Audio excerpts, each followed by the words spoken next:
Hello and welcome to Noting the Knits. This past Saturday, which I believe was May 16th, 2026, I attended the Kentucky Sheep and Fiber Festival held at Masterson Station Park in Lexington, Kentucky. And I took a number of photos to make a narrated slideshow so I could share what kind of fun and experiences you can have at this very lovely festival. It's a beautiful, very large park that it's in, and you do have to drive a ways to get to the festival grounds. And I would recommend, if you come a little later in the day, don't go parking at the end by the road, but drive on up and see if you can find a spot where somebody who came earlier has left.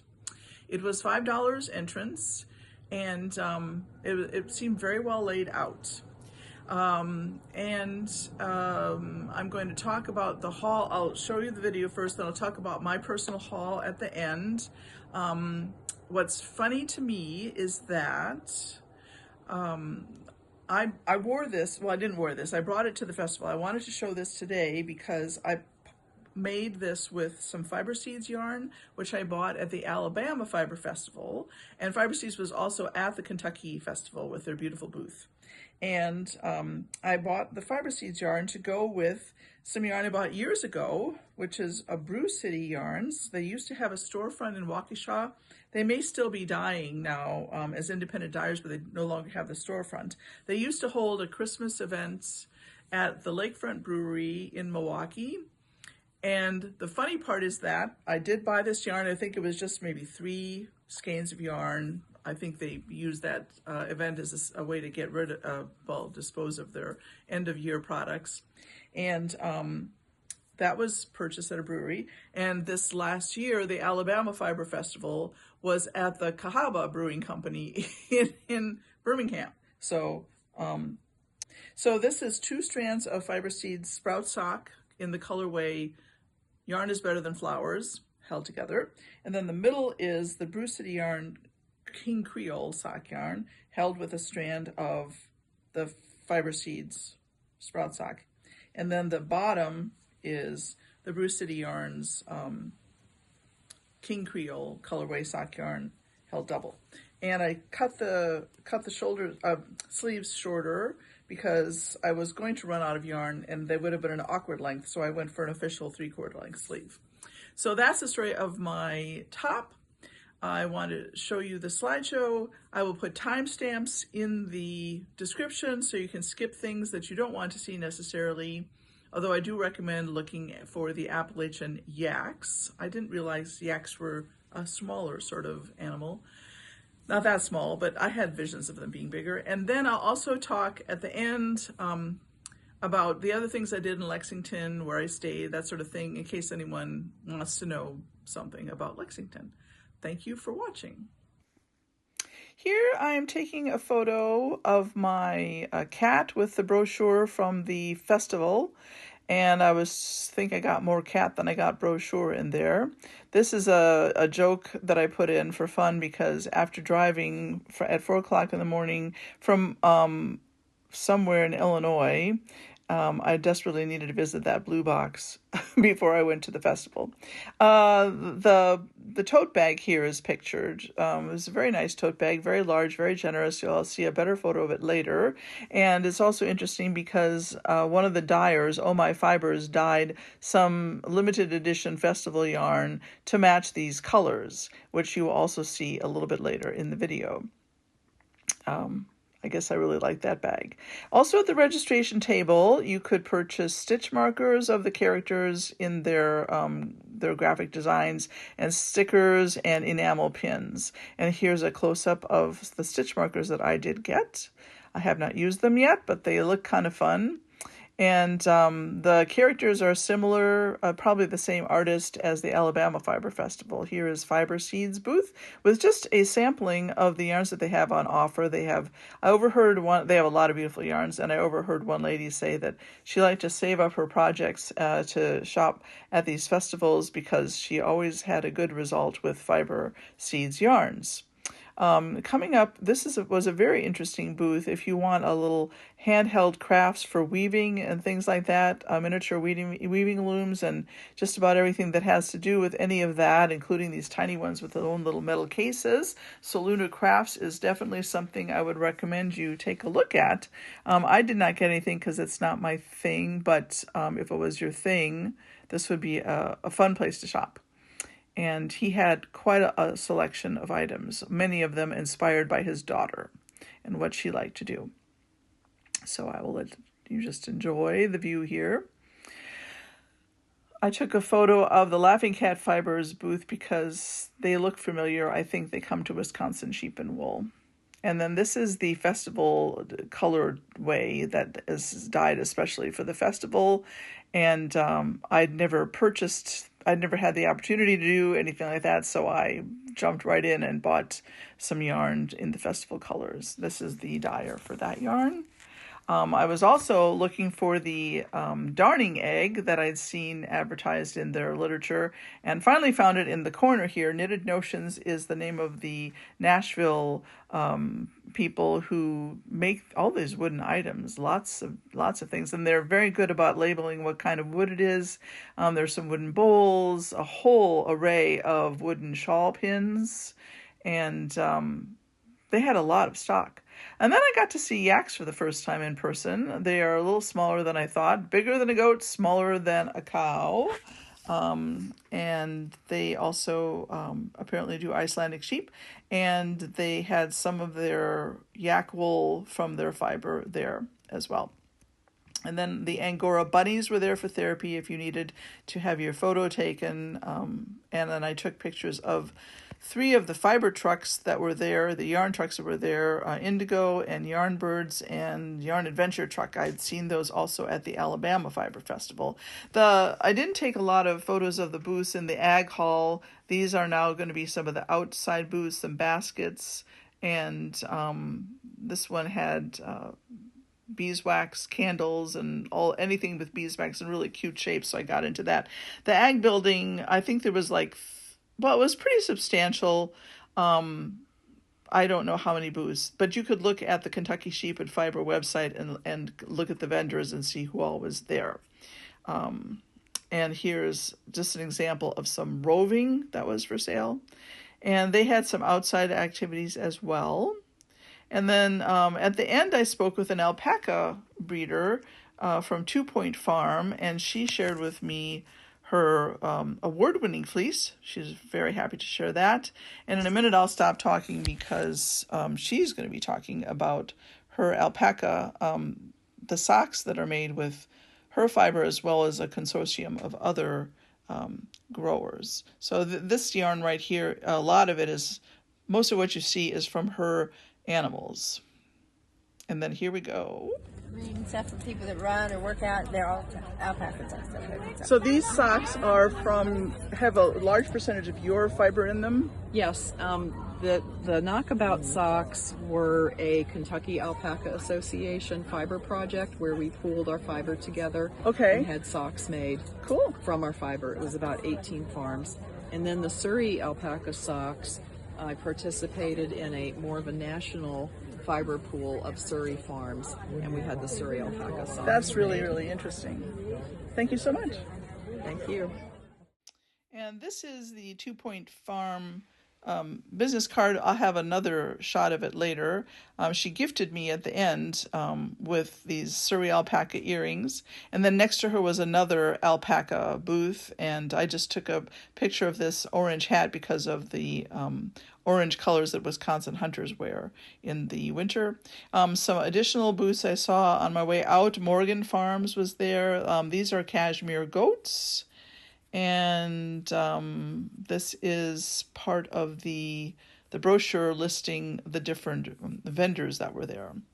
So hopefully that is useful to you. I will put timestamps and chapters in the description so people can jump and skip things if they don't want to watch the whole thing. Then coming up is the picture of my haul. In addition to all the photos I took at the Kentucky Sheep and Fiber Festival, I came away with a little bit of a haul. This is the wonderfully generous tote bag that they sold at the registration table. And they also sold these stitch markers in a set. I think you could have gotten them individually as well. And they had some enamel pins and some stickers. I had been to the Alabama Fiber Festival earlier in November and had bought all the stickers, and the characters are the same. The illustrations are different, so I think they use the same artist. And here's just the booklet again. So it's probably the biggest tote bag I've gotten from a yarn festival. I also purchased a mini skein of fiber seed sprout sock in the color Wisteria.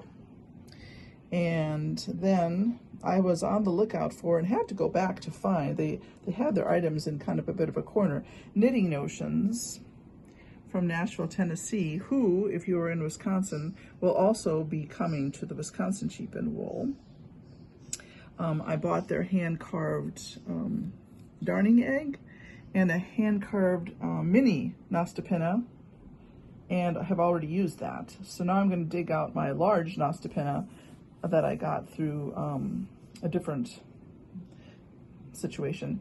And my ball winder is not behaving itself, and I thought, well, I might as well use the Nostapenas, because by the time I fix the yarn that's been messed up by the ball winder, yeah, I could just do it by hand. Then this is the yarn that was dyed by ohmi fibers in the color of the festival. So this was especially dyed for the festival, and this is the contact information for that dyer. And I got the sock, the fingering merino with nylon sparkles. I don't know if you can see the sparkles. And to go with it then the, where's the card?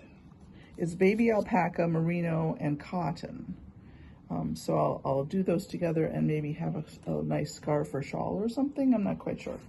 Then at the end, I ran into an alpaca farmer from Dry Ridge, Kentucky.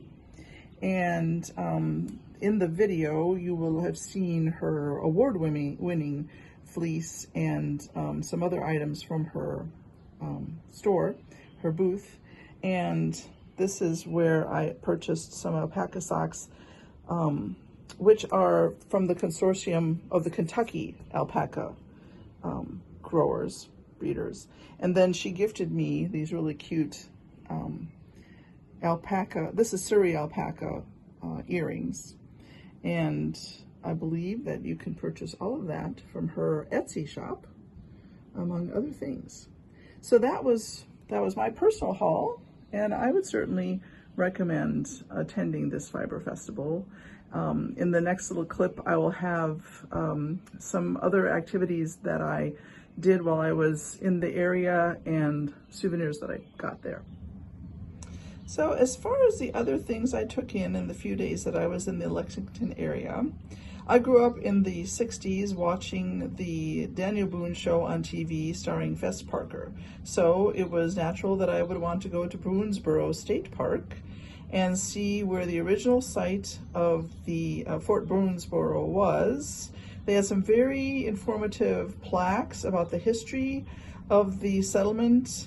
And then nearby is an area where in the 1970s they put up a replica of Fort Boonesboro. So I toured that as well and picked up a biography of Daniel Boone, because the children's books I read did not give all the information that one would want to have about this historic part of our history. Well, historic part of our history, that's a little repetitive, but and I also picked up this buffalo comb, because you never know when a handy sturdy comb could come in handy, and they wanted me to advertise the fact that in September they'll have a reenactment. Nearby, not too far, well actually the same day, it wasn't all that nearby, in Frankfort, Kentucky, which is the state capital, there was a candy factory where the original bourbon balls were created by Ruth Handley Boo, and her her collaborator for business, collaborator for a while, Rebecca, somebody or another. And the reason I want to point this out, if you're in the area and you want such a thing, the candy is all very good, but if you want the biggest bang for your buck, you can get a 1 pound bag of seconds for a little over $26, and that's cheaper than buying the first-rate candies in the display case, although those are actually quite good as well. However, the only thing I can find that is seconds about these candies is that the pecans are not all perfect. Then 7 minutes from there was the Buffalo Trace Distillery, and I'm not a big bourbon fan, but my sister is, and a business partner of mine is, and so I wanted to get them something. And I did not take the distillery tour because my traveling companion, the cat, was in the car with air conditioning going on, and when the air conditioning is on in the Prius, she is capable of lowering the windows. So I didn't want to spend a lot of time out of there, but I had a little chat with her and she didn't lower the windows. But then I come to find out later, my sister and her husband think this is a very, very good bourbon, and my sister let me know that I missed out on the bourbon ice cream and the bourbon fudge that is somewhere in the store as well. But I got little sample bottles of their bourbon cream and their Buffalo Trace